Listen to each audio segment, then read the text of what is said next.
आखिरकार केंद्र सरकार ने सुप्रीम कोर्ट कोलेजियम की सिफारिशों को मंजूरी दे दी है। केंद्र सरकार ने सुप्रीम कोर्ट में 5 जजों की नियुक्ति को हरी झंडी दी। आज 5 जजों को चीफ जस्टिस ऑफ इंडिया ने शपथ दिलाई।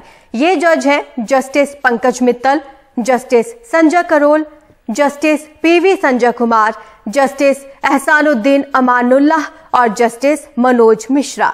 इसके साथ ही अब सुप्रीम कोर्ट में 32 जज हो चुके हैं, जबकि 34 जजों के पद स्वीकृत हैं। एक दिन पहले ही सुप्रीम कोर्ट ने जजों की नियुक्ति को स्वीकृति न मिलने पर नाराजगी जाहिर की थी। सुप्रीम कोर्ट ने कहा था कि हमें सख्त फैसला लेने को मजबूर ना करें, लेकिन आज आपको बता दें 5 जजों ने शपथ ग्रहण की है। चीफ जस्टिस ने इन्हें शपथ दिलाई।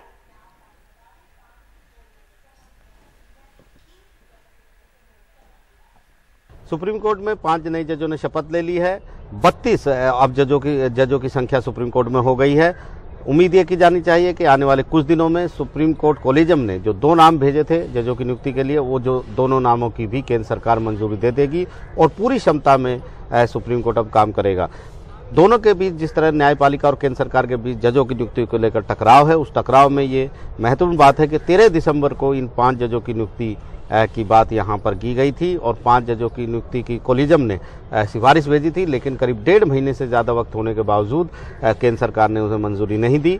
सुप्रीम कोर्ट ने लगातार सवाल उठाए। कुछ दिन पहले सुप्रीम कोर्ट ने चेतावनी दी थी केंद्र सरकार को कि उसे गंभीर कदम, कठोर कदम, अप्रिय कदम, असहज कदम उठाने पर मजबूर न किया जाए। और इसके बाद यहाँ पर सुप्रीम कोर्ट में हालांकि अटॉर्नी जनरल ने कहा था कि रविवार तक वारंट इशू हो जाएंगे, सिफारिशों को मंजूरी दे दी जाएगी, लेकिन उससे पहले ही राष्ट्रपति ने मोहर लगा दी और अब चीफ जस्टिस डीवाई चंद्रचूड़ ने इन 5 जजों को शपथ दिलाई है। इनमें जस्टिस पंकज मित्तल हैं, जस्टिस संजय करोल हैं, जस्टिस पीवी संजय कुमार हैं, जस्टिस एहसानुद्दीन अमानुल्लाह हैं और जस्टिस मनोज मिश्रा शामिल हैं। अब 32 ये जजों की संख्या हो गई, लेकिन ये भी एक बड़ी बात है, आने वाले 2 दिनों में या कुछ दिनों में 2 जजों की नियुक्ति के भी वारंट इशू हो सकते हैं। केंद्र सरकार मंजूरी दे देगी, लेकिन उसके बावजूद सबसे बड़ा सवाल ये है कि क्या ये टकराव थमेगा, क्या ये टकराव और बढ़ेगा, क्योंकि अकेले साल 2023 में ही करीब 9 जज सुप्रीम कोर्ट से रिटायर होंगे और औसतन देखें तो हर 1.5 महीने में एक जज रिटायर यहाँ पर सुप्रीम कोर्ट के होंगे। तो ये काफ़ी चुनौती वाली बात सुप्रीम कोर्ट कोलेजियम के लिए रहेगी, क्योंकि अगली 9 सिफारिशें भी इस साल में दी जानी है सुप्रीम कोर्ट कोलेजियम के द्वारा और केंद्र सरकार को उनकी नियुक्ति करनी है। और ऐसे में और ख़ास तौर पर हाई कोर्ट और सुप्रीम कोर्ट में जिस तरीके से हाई कोर्ट में ट्रांसफ़र के मुद्दे, हाई कोर्ट में जजों के मुद्दे अभी तक पेंडिंग हैं, उन पर भी सुप्रीम कोर्ट का कड़ा रुख है, लेकिन केंद्र सरकार कहीं ना कहीं इस मामले को टाल रही है। और अब क्योंकि इस साल 9 और जज रिटायर होंगे, तो कोलेजियम के सामने वो चुनौती एक बार फिर बरकरार रहेगी, जिन चुनौतियों का सामना फिलहाल उसे सुप्रीम कोर्ट में खासतौर पर जजों की नियुक्ति के लिए करना पड़ रहा है। नई दिल्ली से आशीष भार्गव, एनडीटीवी इंडिया। बिहार की राजनीति में एक बार फिर बड़ा उलटफेर देखने को मिल सकता है। जेडीयू संसदीय बोर्ड के राष्ट्रीय अध्यक्ष उपेंद्र कुशवाहा ने अब जेडीयू के नेताओं को खुली चिट्ठी लिखी। उन्होंने चिट्ठी में लिखा है कि हमारी पार्टी आंतरिक वजहों से लगातार कमजोर होती जा रही है, अस्तित्व खोती जा रही पार्टी को बचाने की कोशिश कर रहा हूं, लेकिन मुख्यमंत्री नीतीश कुमार मेरी बातों की अनदेखी कर रहे हैं। साथ ही जेडीयू के आरजेडी में विलय की चर्चा ने पार्टी के नेताओं को झकझोर कर रख दिया है। इस चिट्ठी के जरिए उपेंद्र कुशवाहा ने जेडीयू नेताओं को 19 और 20 फरवरी को पटना में बैठक के लिए बुलाया है। वहीं जेडीयू के राष्ट्रीय अध्यक्ष ललन सिंह ने उपेंद्र कुशवाहा के इन तमाम आरोपों को गलत बताया। सब लोगों के मन में आज ये बात चिंता के रूप में आ रही है कि जनता दल यूनाइटेड जो उनके अरमानों की पार्टी है, बर्बाद होते जा रही है। इसको कैसे बचाया जा सके, तो इस काम में हम निरंतर लगे हुए हैं। लेकिन हमारी बात पर गंभीरता से मुख्यमंत्री जी न तो ध्यान दे रहे हैं और न फिर और कुछ जानकारी लेनी हो तो उसके लिए हमसे कोई बात हो रही है। इसलिए हमको लगा कि अब कार्यकर्ता साथियों को बुलाकर उनके बीच यह बात की जाए, उनसे विमर्श किया जाए कि कैसे आगे लोगों का जो अरमान है उसको हम बचा सकें। तो एक तरह से कहिए कि पार्टी बचाने की जो कोशिश हमारी है, उसी की अगली कड़ी के रूप में हमने लोगों को बुलाया है, बैठक बुलाई है। ये तो उपेंद्र कुशवाहा जी बताएंगे ना, उपेंद्र कुशवाहा जी बताएंगे। कि उनकी क्या मंशा है, वो क्या चाहते हैं। पार्टी से अगर किसी को कोई शिकायत होती है तो वो पार्टी के फोरम पर बात करते हैं, अगर उनकी मंशा साफ होती है तो। लेकिन कोई अगर सार्वजनिक तौर पर पार्टी की बात कर रहा है तो इसका मतलब है कि कहीं न कहीं कुछ मामला है।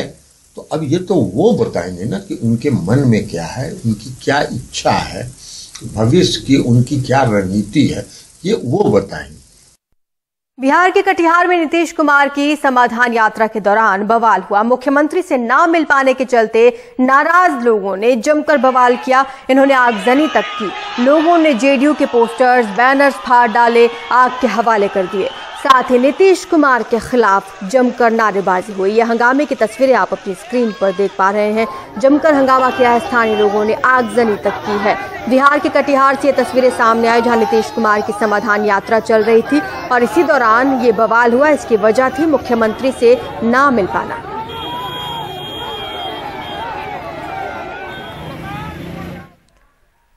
जयपुर में इन दिनों विंटेज कार रैली हो रही है। इसमें 100 साल से लेकर 110 साल पुरानी गाड़ियां दर्शकों को लुभा रही हैं। खास बात यह है कि ये सारी गाड़ियां पुराने पुर्जों और पुराने इंजन से चालू हालत में हैं। इनके शौकीन बताते हैं कि पुरानी गाड़ियां सालों से खरीदते और इनका जीर्णोद्धार करते आए हैं, लेकिन अब मार्केट में एक बहुत बड़ा फेर हुआ है। पुरानी गाड़ियों की कीमतें बढ़ी हैं। जयपुर में विंटेज और classic car rally.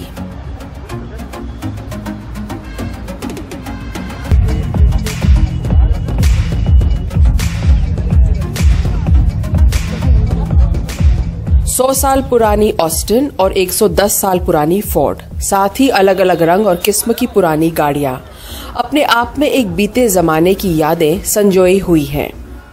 Car rally में लोग आए, दे गॉट एनकरेज, और शौकीन लोगों ने फिर सारी पुरानी गाड़ियां इधर उधर से ढूंढ ढांड के ठीक करना चालू किया। इससे एम्प्लॉयमेंट भी बहुत मिला हमारे जयपुर के मैकेनिक्स को। मतलब नंबर प्लेट भी इसका नंबर ओरिजिनल है, नंबर प्लेट का ओरिजिनल है। धर्मपुर 15। हमको मालूम पड़ा कि उन्होंने एक प्रॉपर्टी बिकी है पुणे में, कोरेगांव पार्क, और किसी ने कहा वहाँ गाड़ी है, तो हम उनसे मिले चंबा से, और उन्होंने कहा बेचने को राजी है, मेरा ये प्राइस है।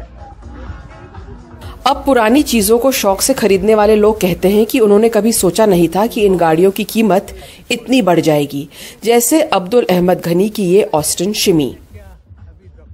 देखिए, ये गाड़ी ऑस्टिन शिमी है, 1923 का मॉडल है। ये पर्टिकुलर गाड़ी जो है ये डिजाइनर धौलपुर की थी पहले, और मैं आज 1980s के अंदर इससे डिजाइनर धौलपुर से इसको मैंने ली थी। कितने में ली थी आज, और आज क्या वैल्यू है? उस जमाने में मैंने 8,000 रुपए में ली थी डिजाइनर धौलपुर से। ना आई डोंट नो, अब तो बहुत ज्यादा वैल्यू हो गई है तो इसकी। ये वन ऑफ अ काइंड है ना? वन ऑफ अ काइंड का। इसकी फिर इसका कोई प्राइस नहीं लगा सकता? इसका कोई प्राइस नहीं लगा सकता। इस कार्यक्रम के आयोजक बताते हैं कि गाड़ियों की कीमत दो तरह से लगाई जाती है। पहली कि ये कितनी ओरिजिनल है, और दूसरी कि कितनी दुर्लभ है। It's a very rare car because it's the only one in the country. ये बहुत ही रेयर कार है। बाहर इसकी कीमत 40,000 से लेकर 60,000 पाउंड तक है। भारत में ये थोड़ी महंगी होगी। ये 1935 की प्रिजर्वेशन कार है, इसको प्रिजर्व करके रखा जाता है। इन गाड़ियों का शौक अब तेजी से बढ़ रहा है, और खास बात यह है कि इसमें कई नए निवेशक भी आ रहे हैं। 2009 में मैंने हॉबी शुरू की थी। मैंने अपने घर में ही सारा इंतजाम किया है। मैंने इसको निवेश की तरह कभी नहीं देखा। ये मेरे लिए हॉबी है, लेकिन ये एक अच्छा निवेश भी हो सकता है।